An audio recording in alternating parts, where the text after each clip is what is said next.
Қазақстандағы халық өсімін өңірлік құрылымдарға талдасақ, тұрғындардың басым бөлігі елдің 5 өңіріне шоғырланады. Көпшілігі ел астанасы мен Алматы қалаларына, Алматы облысына орналасқысы келеді.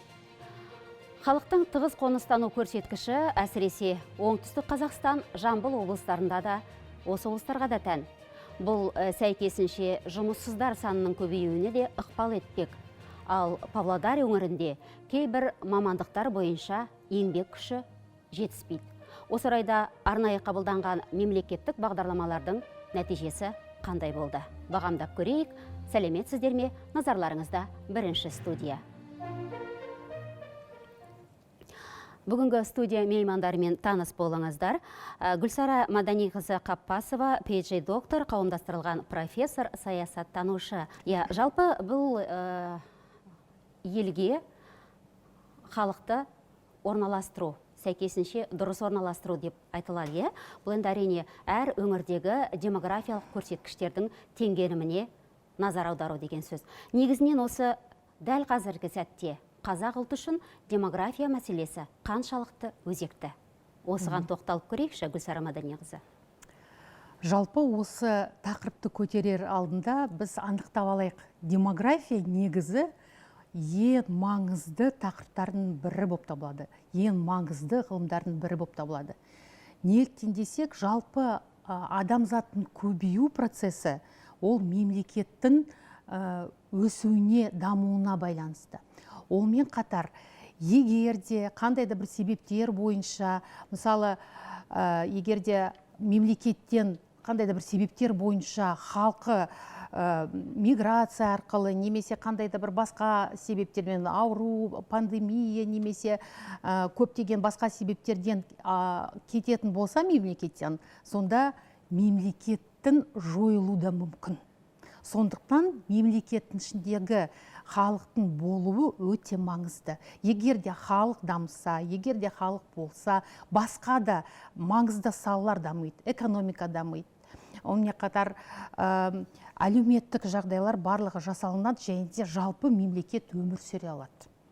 Осы сондықтан демография ол ең негізгі және маңызды проблемалардың бірі. Ал егерде қазақ еліне келетін болсақ, әрине өзіміз білеміз тарихтан өкінішке орай 20 ғасырдағы болған репрессиялар, сталиндік саясаты, онымен қатар ашаршылық, кейінгі болған коллективизация, барлығы демографияға өзін әсерін тигізді, жағымсыз әсерін тигізді. Әрине, онымен қатар сосын кейінгі 90-шы жылдардағы КСРО-ның ыдырауы нәтижесінде тағы да демографияға көптеген жағымсыз жағдайлар болып, мысалы, көптеген миграциялық процестер болды. Жалпы Қазақстан халқы өте төмен деңгейге кеткен болатын. Ол әрине экономикаға, саясатқа, мәдениетке деген өзін жағымсыз бейнесін бізге көрсеткен болатын. Яғни табиғи өсім төмендеп кетті бұл жылдары? Осы кезде жалпы Қазақстанға танымал демограф, өкінішке орай қазір ол кісі жоқ, Макаш Такимов болатын, ол айтқан болатын, егерде қазақтардың біздің елімізде саны көбейген кезде, сонда дін мәселесі шешіледі, тіл мәселесі шешіледі, және де діл мәселесі шешіледі. Негізгі ұлт, мемлекет құраушы ұлт саны көбейгенде деді ғой. Солны көбейту керек деп айтқан болатын. Осыған байланысты жаңағы басқа проблемалар өзін орын тауып шешіледі деп айтқан болатын. Қазақ халқының саны туралы айтып жатырмыз. Соңғы жылдары бізде көп балалы қазақ жанұяларының қатары азайып кетті. Әсіресе солтүстік өңірлерде. Бұның себеп салдарына тоқтала кетсек. Қандай факторлар әсер етеді, Гүлсара Маданиқызы? Осы жаңағы біз өзіміз айттық қой, осы демографиялық процестерді қарастырған кезде біз жаңа таза демографияны қарастырмау керекпіз. Бұл мемлекеттің үлкен саясаты. Оған жатады, мысалы, ана мен баланың денсаулығы, жалпы медицинаның деңгейі, білімнің деңгейі, онымен қатар әлеуметтік саяси жағдай мемлекеттегі, осы барлығы демографияға әсер тигізеді. Ал егер де жалпы Қазақстанды алатын болсақ, әрине оңтүстік жақтарда біз егер де өзіміздің өңірімізді айтқан кезде, Павлодар облысын айтқан кезде, әрине бізде 90-шы жылдары кәдімгі демографиялық шұңқыр болды деп айтуға болады. Өйткені ол кезде туу мүлдем аз болды деп айтпай, жоқ болды деп айтуға болады. Әрине, тоқырау жылдарында ел екі қолға бір күрек іздеп жұмыс іздеп кетті ғой, шынын айтқанда. Балабақшалар қаңырап қалды, мектептер жабыла бастады. Өйткені оқитын бала болған жоқ ол кезде. Ол демографиялық жаңағы шұңқырдың нәтижесінде сондай бір жағымсыз жағдай болды. Онымен қатар ол өңірдің, халықтың қартаюына келеді. Ондайды болдыртпау үшін және де көптеген жұмыс жасау ғой, әрине жаңағы мемлекеттің бірнеше бағдарламасы осыны жабады. Ал егер де оңтүстікке келетін болсақ, оларда жаңағы 90-шы жылдар болсын, бүгінгі одан сайын көп балалы отбасылар бар. Баршылық, ол жақсы. Әрине қазақтың жаңағы санын көбейту үшін Макаш Такимовтың өзін бір тағы да айта кетейінші, осы Макаш Такимовты, өйткені ол керемет бір демографтан бірі болатын. Оның өзін осындай бір сұхбатта өзін бір кестесін айтқан болатын. Ата, бала, немере деп атаған. Ол сонда үш ұрпақты қарастырған кезде, егер де мысалы Қазақстан жалпы әлем деңгейде КСРО мемлекетінде 60-шы, 70-ші жылдарда демографиялық бум болды деп айтуға болады. Сол кездегі туған адамдардың саны өте көп. Ал кейін сосын олар мысалы жұмыспен қамтамасыз, өндіріс көптеген болды, медицина жоғары көтерді, жалпы мемлекетте әлеуметтік саяси жағдай жоғарылады.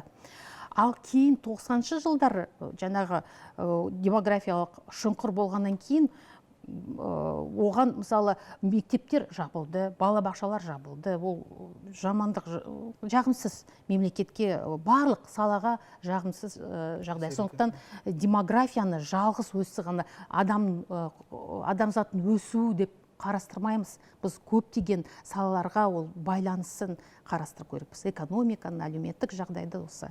Әрине, экономикалық жағдай төмендеп кеткен елде бұл енді өсім болмайтыны айдан анық. Солай ғой. Гүлсара Маданиқызы, батыста қалай, шетелдерде қалай? Осы демографиялық жағдай бізбен салыстырғанда бәрібір өсім бар сияқты, бірақ былай қарасаңыз, сырт көзге қарасаңыз, бала саны аз. Мәселен, сіз батыс елдерді айтып отырсыз ба? Батыс елдеріне салыстырып көрсек? Атырау облысын деп айтып отырсыз ба деп ойлап қалдым. Батыс мемлекеттерін айтып отырмыз. Батыс елдерді егер де алатын болсақ, Европа елдерді алатын болсақ, оларда көбінесе аз, бала туу аз. Өйткені негізі мемлекеттің жоғары деңгейдің көрсеткіші бұл адамзаттың баланың аз туы, бірақ адамның өмір сүруін көп жылдар. Мысалы, адам көп өмір сүреді. Осыған осы көрсеткіш мемлекеттің деңгейін көрсетеді. Баланың туы аз, бірақ өмір сүру жоғары деңгейде. Өмір сүру ұзақтығы. Ұзақ.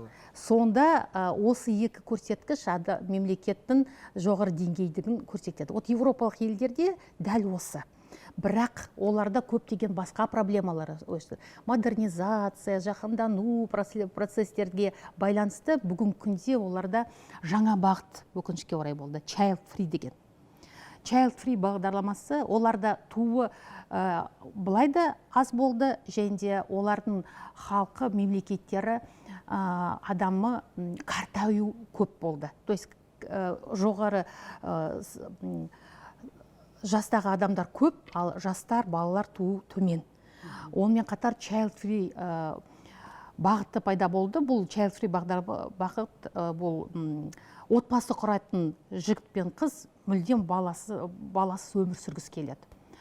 Ол карьераны мансап етеді. Мақсатты түрде ұрпақ тегізер келмейді. Мүлдем олар бас тартады ұрпақтан. Вот бүгін күнде ол үлкен бағыт. Және де бұл белең алған бағыттардың бірі деп айта аласыз ба? Иә, өкінішке орай біз жалпы бүгін күнде жаһандану процеске Қазақстан кірді болып жатыр. Оның ішінде өкінішке орай біздің де елімізде ондай бағыт бүгінгі күнде бар, child free деген. То есть отбасы құрайды, бірақ баласыз. Бұл енді сөзіңіз аузыңызда қандай ұлттардың арасында? Қазақстан көп этносты мемлекет деп айтамыз ғой. Көбінесе славяндық Статистика, ұлттар, славян. олмен қатар қазақтар да оның ішінде баршылық. Статистика бойынша child free деген отбасылар бүгінгі күнде, осы child free деген бағытты ұстанған отбасылар бар. Мұның алдын алу жолдары қандай? Енді бүгін күнде біз қуанып айтамыз, жастар үш тілді жоғары деңгейде меңгерді, қазақ тілін біледі, орыс тілін біледі, ағылшын тілін біледі, онымен қатар қытай тілін біледі, тағы. Осы дамудың, қоғам дамыған сайын басқа елдерде болып жатқан процестерді көреді. Сондықтан Қоғам мейлінше ашық болған сайын. Біз оны болдыртпау үшін қазақи тәрбиелеу қажетпіз. Осы салт дәстүрімізді ұмытпау қажетпіз. Онымен қатар Көбірек насихаттауымыз керек. насихаттау, бір соның жақсы, әдемі жағын көрсету қажетпіз. Осы жұмысты атқару қажетпіз, ондайды болдыртпау үшін деп. Жақсы, біз студия меймандарына алғыс білдіреміз. Біздің бүгінгі эфир өз мәресіне келіп жетті. Елге ел қосылса құт. Өркендей берейік. Бірінші студияда жүздескенше.